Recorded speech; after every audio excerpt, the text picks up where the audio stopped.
Guys, welcome back in new video.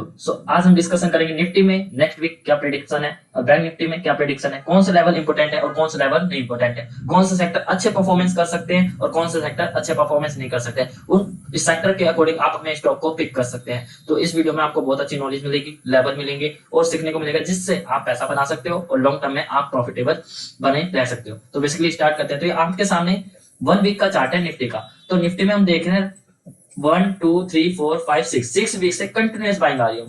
अब ये जो बाइंग आई है इसने काफी बड़ी रेंज बनाई है। अगर इस रेंज का हाई ब्रेकअप हो जाता है इसी वीक में तो हमें अगेन एक न्यू हाई देखने को मिलेगा। बट अगर इस का हाई नहीं क्लोज कर पाया तो हमें नेक्स्ट वीक एक इनसाइड कैंडल देखने को मिल सकती है और उसके नेक्स्ट वीक हम अपनी ट्रेड को एक पोजिशनल वे में एग्जीक्यूट कर सकते हैं when break the candle of this high. तो बेसिकली मैं डिलीट करता हूं और ये जो ड्राइंग मैंने बनाई। अब आप देख सकते हैं जो हाई है इस कैंडल का वो कौन सा निकल के आ रहा है, हमारा हाई निकल के आ रहा है करीबन हमारा इस लेवल का 21,000 साइकोलॉजिकल लेवल। अगर ये लेवल ब्रेकआउट हो जाता है तो देन हमें एक अच्छे टारगेट देखने को मिल सकते हैं। Clear view. अब आप देखोगे प्राइस 3 दिन से काफी अच्छी रेंज बना रहा है। इसे हम एक कहते हैं बुलिश पैटर्न, मतलब प्राइस गया और ऊपर ही सस्टेन करके एक डिमांड एरिया बना रहा है। मतलब प्राइस यहाँ पे क्या कर रहा है आप देखोगे, प्राइस कंटिन्यूअस बाइंग में है, प्राइस यहाँ पे ओपन हो रहा है, लो हो रहा है, ओपन हो रहा है, क्लोज हो रहा है, ओपन हो रहा है, क्लोज हो रहा है। मतलब उसके लिए ये एक लेवल इंपॉर्टेंट हो गया है, वो इस लेवल से नीचे नहीं जा रहा है। तो इससे हम कहते हैं कि जो बायर है वो इतने ज्यादा एग्रेसिव है कि उसको टॉप पे ही बाय कर रहे हैं, और जो नीचे से जिन्होंने अपनी पोजीशन बना रखी है वो इतनी ज्यादा बुलिश है कि अपनी पोजीशन को कवर भी नहीं कर रहे कि जिसकी वजह से मार्केट नीचे आए और नए बायर यहाँ पे एंटर हो सके। तो आप समझ गए चीजों को, बहुत ज्यादा एग्रेशन है इस प्लेस पे। अगर इसका हाई ब्रेकआउट हो जाता है देन हमें एक अच्छा पोजिशनल व्यू देखने को मिल सकेगा।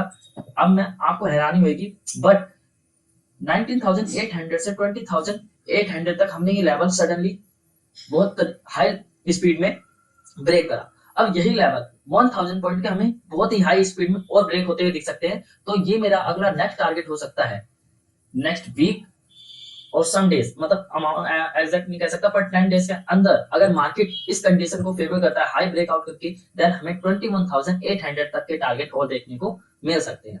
अब चलते हैं हम बैंक निफ्टी के चार्ट पे और बैंक निफ्टी को एनालाइज करते हैं। तो बेसिकली अब बैंक निफ्टी में भी हम एक बार वीकली चार्ट देख लेते हैं कि वीकली चार्ट की हमारे क्या परफॉर्मेंस है। तो आप देख सकते हो वीकली चार्ट में एक बहुत ही अच्छा पैटर्न बना है जिसके अंदर प्राइस ने हाई को ब्रेकआउट करके एक अच्छा क्लोजिंग दिया है। तो अब हमें क्या करना है, हमारा सिंपली एग्जीक्यूशन हो सकता है। अगर सेम सिनेरियो इसमें अगर हाई ब्रेक करता है या गैप अप खुलता है तो हमें अपने साइड का व्यू बना के रखना है। अब हम मंडे चार्ट पे चलते हैं। अगर आप भी सेम सिनेरियो इसमें देख सकते हो कि प्राइस जो है रेंज बना रहा है, रेंज बनाने के बाद आप क्या देख रहे हो यहाँ पे ये एक रेंज बना के इसको कंटिन्यू कर रहा है। अगर इस रेंज का ब्रेकआउट हो जाता है देन हमें ये टारगेट दोबारा देखने को मिलेंगे, कितने जो ये हमें नीचे से देखने को मिले थे। तो ये टारगेट कितना था 43,500 से 46,500, करीबन 300 पॉइंट का टारगेट था, 3000 पॉइंट का। तो 3000 पॉइंट का अगर मैं यहाँ पे लूं तो हमें सम टाइम्स इन 2 वीक हमें 49,500 तक हमें बैंक निफ्टी देखने को मिल सकता है। बेसिकली सिंपल एनालिसिस है, किस बेसिस पे, जब तक ये लो सेफ है, जब तक मार्केट में कोई सेलिंग प्रेशर नहीं आ रहा है, सब एग्रेसिव है बाइंग करने के लिए, आपको इसी एग्रेशन में अपने हाथ धोने पड़ेंगे, आपको एंट्री लेनी पड़ेगी, अपने माइंडसेट को सेट करते हुए आपको स्टॉप लॉस सेलेक्ट करना पड़ेगा और जो ये फास्ट रैली है किसी भी एग्रेशन की वजह से इसको आपको अचीव करना होगा, क्योंकि यही टाइम होता है एग्रेसिव पैसा बनाने का। तो आपको एक क्लियर हो गया, दोनों में निफ्टी में भी आपका एक रेंज बन रहा है, आपका बैंक निफ्टी में भी एक रेंज बन रहा है। क्लियर। अब हम चलते हैं सेक्टर कौन से अच्छा परफॉर्मेंस कर रहे हैं उसकी तरह। मैंने आपको निफ्टी एंड बैंक निफ्टी का क्लियर कर दिया है। अब हम देखते हैं सेक्टर। तो हम 1 डे चार्ट पे फटाफट एनालिसिस कर लेते हैं सेक्टर। आप देखेंगे जो ये एक हमारे पास अपोलो हॉस्पिटल सेक्टर है, काफी अप ट्रेंड में है।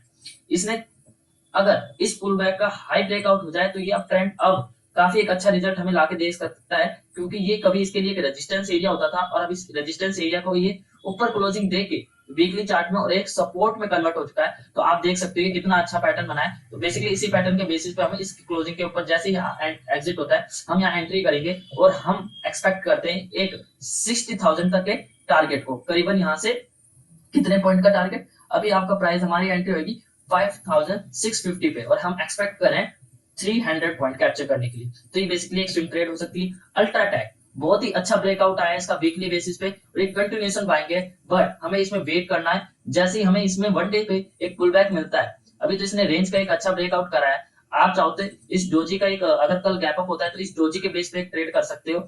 डोजी के बेस पे अगर इसका आप इस ट्रेड में एंटर हो जाते हो और वो आपको प्रॉफिट देता है तो आप अपने प्रॉफिट का ही रिस्क लेके, खाली डोजी को भी वहां पे हटा देना, आप इस प्रॉफिट का ही रिस्क लेके इस ट्रेड में बने रह सकते हो।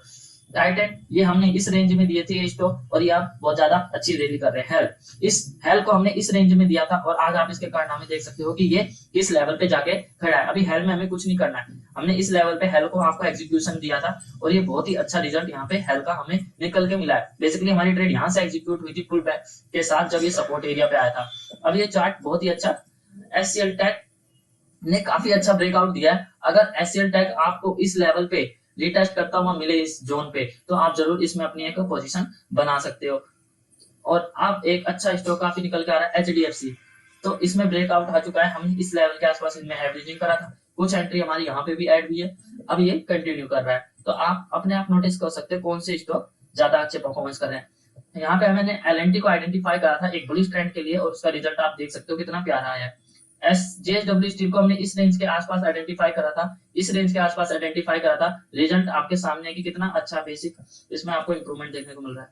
एचडीएफसी को हमने इस रेंज के पास फाइंड आउट करा था जहां से एक अच्छी बाइंग हमें देखने को मिली। कोटक में भी हमारा ट्रेड एग्जीक्यूशन हमने कर रखा है, तो एक कोटक आपके लिए बहुत अच्छा सिनेरियो हो सकता है बाइंग के लिए, जिसमें आप 18,015 एंड 18,020 के स्टॉप लॉस से एंट्री, बेसिकली टारगेट आपके रहेंगे 1928। तो ये आपके यहाँ पे टारगेट निकल के आ रहे हैं 1920 का, आपके यहाँ पे टारगेट निकल के आ रहे हैं। तो हमने यहाँ पे एक कोटक डिस्कशन करा जो कि एक अच्छा बैंकिंग सेक्टर है जो अच्छा फॉर्मेशन है। सेकंड ट्रेड बहुत ही अच्छा बन सकता है आपका, भारत फोर्ज में ऑल टाइम हाई पे चल रहा है। इसमें आप ये तो आप एक इन्वेस्टिंग के तौर पे स्विंग ट्रेड भी कर सकते हो, या आप फ्यूचर में ट्रेड लेके यहाँ पे आप स्टॉप लॉस 1160 का रखते हुए अपने रिस्क को मैनेज करते हुए एंट्री बना सकते हो आप 1180 के ऊपर, और टारगेट आपके बहुत ही अच्छे टारगेट यहाँ से निकल के आ सकते हैं करीबन 60 पॉइंट्स के। तो 60 पॉइंट के टारगेट यहाँ पे आप अचीव करके एक एग्जीक्यूशन कर सकते हो। आगे हम और चलते हैं तो हमारे पास और भी स्टॉक है, जैसे कि टाटा पावर, इसने एक काफी अच्छा रिएक्शन दिया। हम यहाँ पे एनालाइज कर रहे थे बट हमारी इसमें इतनी अच्छी एंट्री नहीं हो पाई, ये हमसे मिस हो गया, बट इसका रिजल्ट काफी अच्छा आया। हिंदुस्तान लीवर, ये हमने यहाँ पे एनालाइज करा था और इसका रिजल्ट काफी अच्छा आया था। अब हम चलते गोदरेज प्रॉपर्टी में भी हमने, गोदरेज कंज्यूमर में भी हमने इस लेवल पे ट्रेड को एग्जीक्यूशन के लिए आइडेंटिफाई करा था और इसका भी रिजल्ट आप देख सकते हो काफी अच्छा आया।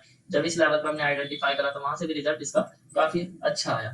तो आपको रिजल्ट आप देख सकते हो स्टॉक के कैसे आते हैं जब हम आपके साथ डिस्कशन करते हैं।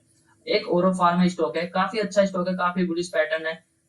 अब इसमें हमें क्या देखना है, अगर ये इस रेंज का ब्रेकआउट करते हुए एक बुलिश कैंडल देता है तो हम यहाँ पे एक अच्छा प्रॉफिट बना सकते हैं।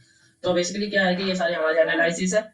एक सेकंड आया, ठीक है, ये सारे एनालिसिस है और यहाँ पे इस डिसीजन के अकॉर्डिंग आप नेक्स्ट वीक अपने ट्रेड को एग्जीक्यूट कर सकते हैं। सारे लेवल आपके साथ डिस्कशन करें हैं, अपने लेवल, अपने रिस्क मैनेजमेंट और पोजीशन साइज को आप मैनेज करते हो तो आप एक प्रॉफिटेबल ट्रेडर बन सकते हो। बस आपको अपने प्रॉफिट पे फोकस ना करते हुए अपनी मनी मैनेजमेंट और रिस्क मैनेजमेंट को फॉलो करना है, बिकॉज पैसा तो बनता है बट उसको मैनेज ना करने की वजह से वो चला जाता है। तो अगर आपको ये चैनल और वीडियो अच्छी लगे तो सब्सक्राइब कर देना।